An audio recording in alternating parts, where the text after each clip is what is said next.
Take it with a grip. A brick? A grip. A grip. Oh. If you were Andre the Giant. Yeah. That's a lot of salt. That's more than grain. Oh, and it's a revitalized Baksha too. Oh, really old school. So he's playing in the paint. Yeah. In your face, the revitalize extends the team fights. You sort of soft negate the damage of the heal to burst because you'll just heal back through it. Let's see how it goes. Let's see how it goes. We jump into the game here. Game 2. Will TNC sweep ONIC Philippines with this draft? Again, you guys can let us know in the comments below.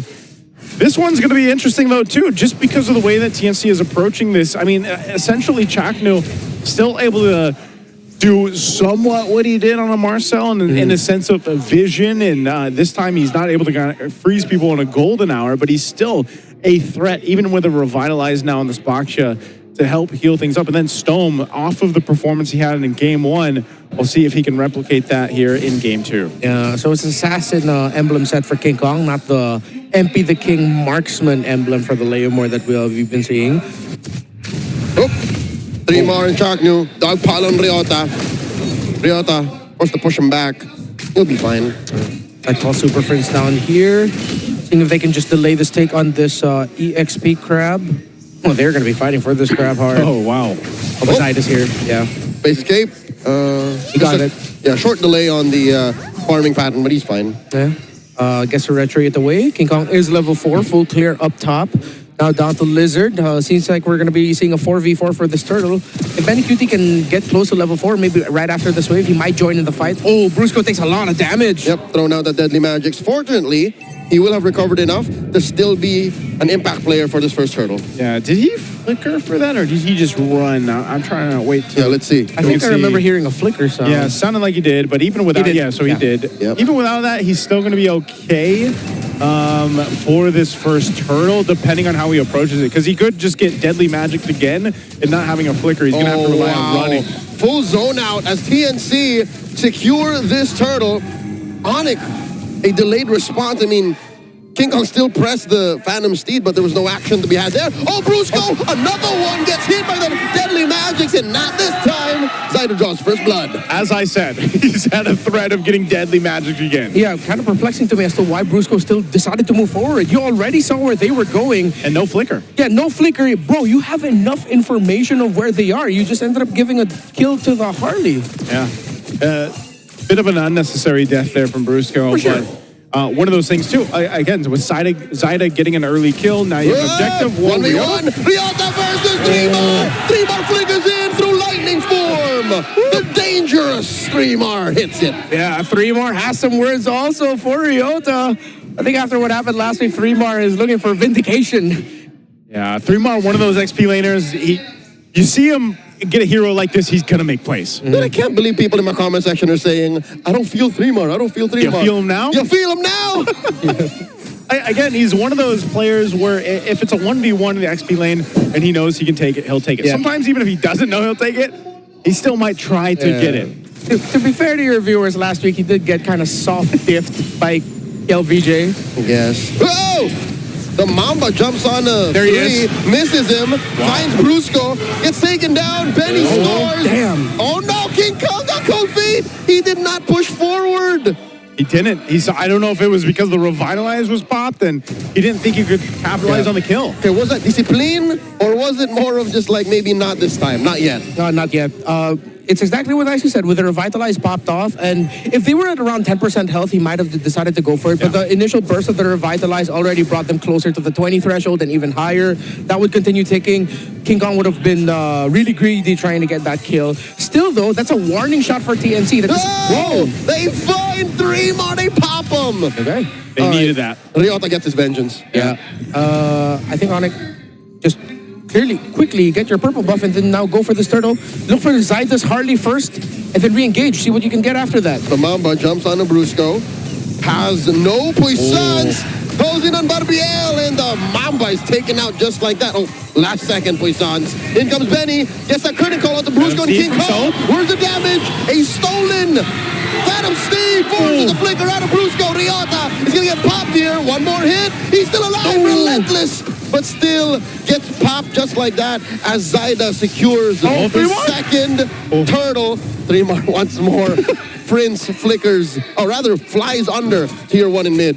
We have a Harley problem in the league, folks. This Harley pick is... He's unsupervised. Unsupervised, it affects compositions and team fights way too much. Still, though, cannot count out ONIC. Definitely still have the damage. Again, a few warning shots here and there. But it also ended up becoming to the detriment of Brusco and King Kong. The initial curtain call actually was just supposed to lash onto Brusco, but then King Kong ran way too close to him, or maybe Brusco ran way too close to King Kong, that it ended up latching to both of them, setting up those kills and setting up those members of ONIC getting brought down low. I think one of the biggest things we have to watch out for here is if ONIC can actually get online with Severo. He is farming up. He got that tier 1 up top down. Now he's staying on that bottom side. Potentially going to push this one down too. So TNC will lose some map space to work with because Severo's just knocking these down as he gets it. But also, I'm wondering what the impact will be with the Obsidia once the team fights start to break out as the third turtle is up here shortly. Yeah, exactly. Severo had hella space to farm up. So TNC are winning the center, but they haven't really done anything yet to completely disrupt the gold lane. And now ONIC and Severo are still going for it. No, okay, they decided to safely back off. There is still the damage reduction buff on the turret. Yep, there's a few, what is that, a minute more? Yeah, roughly. Yep, 7 minutes, give or take. 30 seconds until the last turtle comes up. ONIC yet to taste a single one of them. Brusco playing footsies with Zaida. In terms of the mid lane damage, it's not a huge gap, so TNC still cannot get comfortable. Once it goes into a full 5v5 fight, they have to mark Severo properly, or they're going to regret giving all the space to the Obsidia. And maybe that's where the curtain call could come in handy here from Benny Cutie, just to kind of help. Also, you still have the Terrify, and of course, 3mar on this Sora. Brusco checks that brush, finds 2 in there. It's Chakno and 3mar. Zaida reconsidering the priorities, team fight or turtle. It looks like the call is to engage first. TNC move on over. Chakno with a slight pull. Yeah, with how ONIC are positioning, this is going to be an easy setup for 3mar if ever he can find an angle. Chakno rolls out, spots Ryota, spots Brusco. King Kong in the Y brush. King Kong waiting for it. Turtle secured here. 3mar with an amazing torrent. Finds King Kong. Benny gets killed, and they jump onto the 3. Ryota in further pursuit, pushing back the rest of TNC. Pays with his life. Oh no, Severo trying to run too and disengage. They're going to lose this buff here. Oh no, they push forth. TNC are committing grand theft purple. Just as I said it, ONIC were positioning way too close. I understand they want to protect Super Prince and Severo, but when all of you collapse that close to each other and you don't watch your spacing, that makes it easy for the Sora to set up over and over again. And 3mar was just, thank you, I will take this, and he got that big 3-man setup. Man, again, I'm left wondering what happened here. The big 3mar setup? The big 3mar setup. Big 3mar setup. With that torrent, man. It was just placed perfectly. And then you see this, like Severo's he doesn't have much space to work with here. And he's trying to get space, but they just get collapsed on. And this is what I was saying is, how's this Obsidian going to work in these fights, these team fights for ONIC? Right now, it's definitely struggling. They might have to look for something themselves. Yeah, I have to praise TNC for, instead of going for the obvious Kali pick that we thought they would go for, they actually went up with a Baksha, with a Revitalize. It ended up working out very well for them because you want the front line of the opposing team to go down as quickly as possible so Severo can latch on, go forward, you get an early kill, and then that forces the formation of TNC back. ONIC, with an Obsidia, like to play that front to back. Considering there's a Baksha with a Revitalize now, Baksha does not care about the front to back. He is the front, and you need to back off when you see him. And he's got, I believe, the Chastised Pauldron. And so that helps deal with the Obsidia a bit. There's a Divine Glaive now for Stome. Zaida, I believe, just recently picked up the Lightning Truncheon. So, like, these key items are falling into place for TNC. That Power Spike definitely getting there. The Flying Cloud Journey from Ryota. Brusco. Brusco gets jumped down by Chakno and dogpiled by TNC. Another free pickup for the Phoenix Army. And Brusco just can't play in this game either. Yeah. The Hilda just keeps getting taken out. Way too strong a front. We might end up seeing TNC get their first series win of the season. It might be a sweep against ONIC. Everything has gone their way. They've ticked their conditions.